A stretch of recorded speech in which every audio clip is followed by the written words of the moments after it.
Pero dito sa Hong Kong, tinanong ko yung source ko kung kasama ba yung mga anak. Ay hindi po, silang dalawa lang. Sara Labati, may kasama umanong lalaking kumakain sa isang restaurant sa Hong Kong.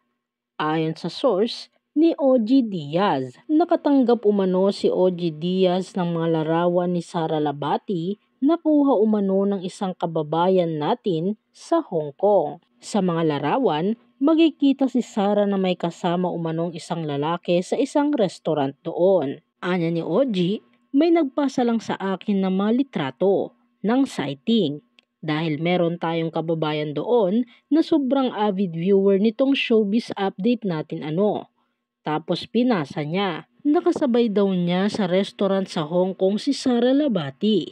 Nasa kabilang table si Sara. Merong kasamang lalaki si Sara. Nahihiya raw siyang magpa-picture, siya na lang daw nagpicture kay Sara. Gayunpaman, wala pang linaw kung kaano-ano ni Sara ang kasama niya sa Hong Kong, kaya't paalala ni OG na maghintay ng kung ano ang maaaring pahayag ni Sara ukol sa mga larawan. Hindi natin alam kung ito ba ay bagong manliligaw ni Sara or baka naman kamag-anak ni Sara. Kasi daw parang natapunan ng something yung lalaki, pinunasan ni Sara. Hintayin natin. Malay mo, may sasabihin si Sara sa pictures na yan. Baka sabihin niya, that's my friend, that's my relative, that's my cousin. Hintayin natin ang buong pahayag ni OG Diaz. Narito naman ang samot-saring komento mula sa mga netizens. Hindi niya kailangan magpaliwanag kahit kanino.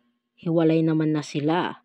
Deserve niya maging masaya at makakilala ng lalaking kaya siyang ipagtanggol. Wala namang masama kung magmahal ulit si Sara. Piniling iwan siya Alangan imukmuk niya lang buong buhay niya sa nangyari.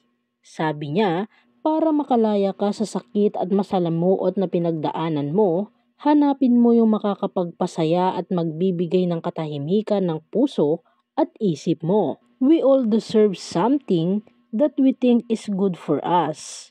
If that's what make her happy, then that's the real thing. Hindi na ba pwedeng kumain ng may kasama? I mean, she deserved to be happy din naman. Richard got her pregnant at a very young age. She literally gave up her career to be with him and had the baby. What went wrong, hindi natin alam. But it's not okay to speculate things right away just because you see her eating with another guy. With all her mother-in-law's tirade against her, she deserved to be happy.